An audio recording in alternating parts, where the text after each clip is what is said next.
Assalamualaikum warahmatullahi wabarakatuh. Sahabat muslim muslimah YouTube dimanapun anda berada, semoga di pagi hari yang cerah ini hati dan pikiran kita pun secerah pagi hari ini, dan impian harapan-harapan kita dicerahkan oleh Allah mewujud menjadi kenyataan di kehidupan kita. Ketika kita menginginkan sesuatu di kehidupan ini, pertama kali keinginan tersebut muncul di pikiran kita dikarenakan kita melihat, mendengar orang lain yang misalkan memiliki rumah yang indah, mobil yang mewah, perhiasan, atau apapun yang anda inginkan. Itu semua berawal dari informasi yang kita tangkap lewat panca indera kita. Lalu muncullah di benak kita keinginan tersebut. Aku ingin ini, aku ingin itu, dan sebagainya. Setelah muncul keinginan tersebut, maka oleh pikiran kita akan diolah menjadi gambar visual, atau dalam bahasa awamnya adalah angan-angan kita ketika kita menginginkan sesuatu. Dan jauh hari 1500 tahun yang lalu, meskipun Rasulullah tidak pernah belajar ilmu psikologi, Rasulullah telah mengetahui isi batin manusia, bagaimana kerja psikologis manusia. Dalam sebuah hadis yang diriwayatkan dari Sayyidah Aisyah radhiyallahu anha, meriwayatkan bahwa Rasulullah sallallahu alaihi wasallam bersabda, barang siapa yang menginginkan sesuatu kepada Allah, maka perbanyaklah angan-angan tersebut, karena ia sedang meminta kepada Allah Azza wa Jalla. Hadis riwayat Ibnu Hibban. Dalam hadis ini Rasulullah menjelaskan bahwa angan-angan kita pun itu adalah termasuk doa kita kepada Allah. Angan-angan dalam bahasa psikologi adalah visualisasi, gambaran mental yang tergambar di pikiran kita, baik kita menyadarinya ataupun tidak menyadarinya. Pikiran kita itu membentuk gambaran, seperti gambaran di layar HP kita ketika kita menyetel video. Dan dari gambaran-gambaran inilah, visualisasi inilah, manusia bisa berkreasi, menciptakan apapun yang sebelumnya tidak ada. Manusia melihat burung terbang di atas sana, lalu ada seorang manusia yang berpikir, bermimpi, bervisualisasi bagaimana rasanya bisa terbang. Dari zaman dahulu manusia sudah bermimpi bisa berkomunikasi jarak jauh. Dalam ilmu mistik ini disebut dengan telepati.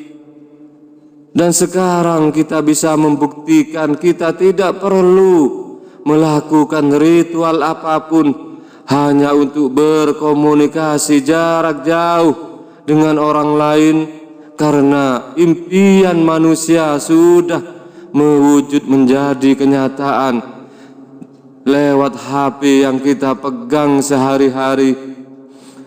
Kita bisa berkomunikasi jarak jauh, bahkan bisa melihat, bukan hanya mendengar tapi melihat orang yang kita ajak komunikasi, yang ratusan ribuan tahun yang lalu itu hanyalah mimpi belaka.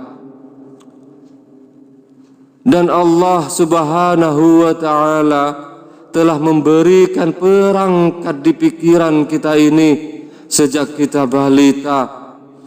Ketika kita bermain-mainan mobil-mobilan tanpa disadari waktu kita kecil tersebut, kita seakan-akan benar-benar naik mobil sungguhan, bermain dokter-dokteran. Kita merasakan seakan benar-benar menjadi dokter.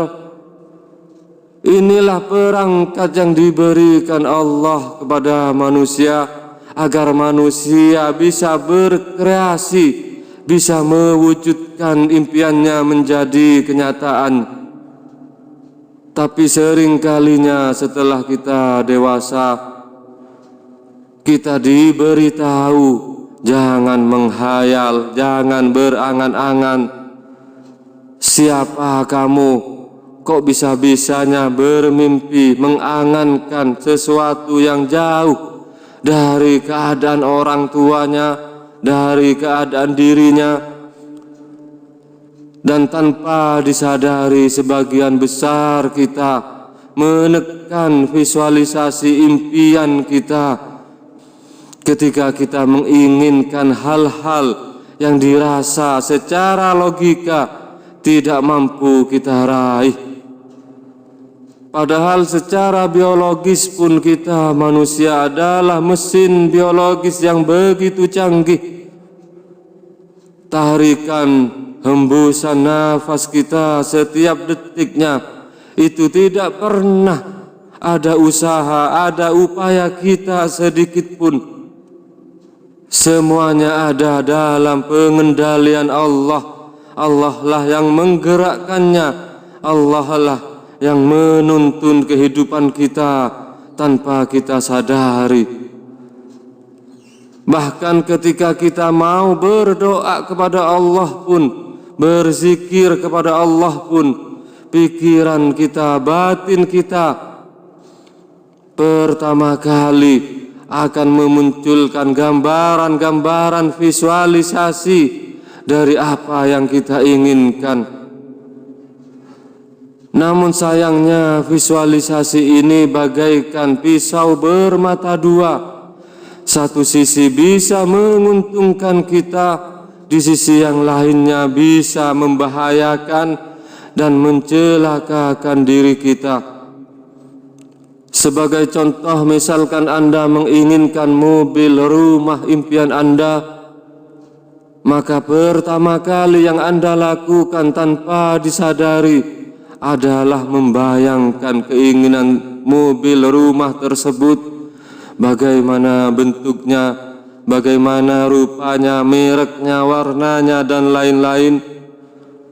Kalau gambaran di mental Anda tersebut tidak Anda buang, tidak Anda tekan, maka visualisasi gambaran dari keinginan Anda di pikiran Anda tersebut akan menjadi kuat. Misalkan Anda merasakan bagaimana nikmatnya, enaknya menempati rumah impian Anda, mobil impian Anda, dan visualisasi gambaran mental Anda. Di titik ini Anda telah memberikan energi, emosi, ataupun perasaan. Sebaliknya, visualisasi negatif yang tanpa sadar sering kita lakukan, khawatir, takut, cemas tentang kesehatan kita, tentang anak-anak kita. Kalau kita sering melakukannya, apa yang kita khawatirkan pun akan menjadi kenyataan dalam kehidupan kita.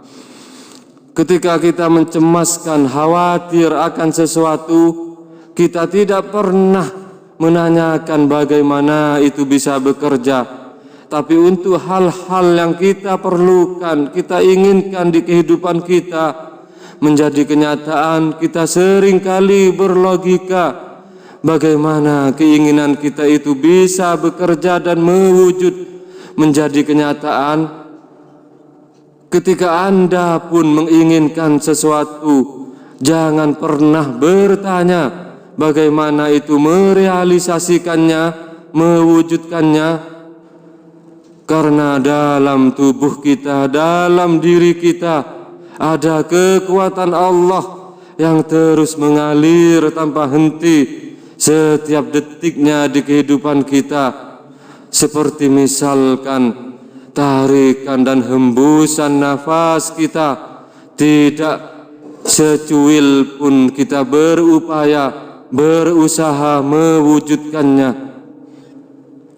Jadi berhati-hatilah dengan gambaran visualisasi apapun yang ada di batin pikiran kita, baik itu negatif ataupun positif, semuanya akan menjadi kenyataan. Karena ini seperti yang disabdakan oleh Rasulullah adalah juga sebentuk doa. Semoga doa-doa kita diijabah oleh Allah dengan kita memelihara visualisasi gambaran mental kita dari apa yang ingin kita wujudkan di kehidupan kita. Amin ya rabbal alamin. Wassalamualaikum warahmatullahi wabarakatuh.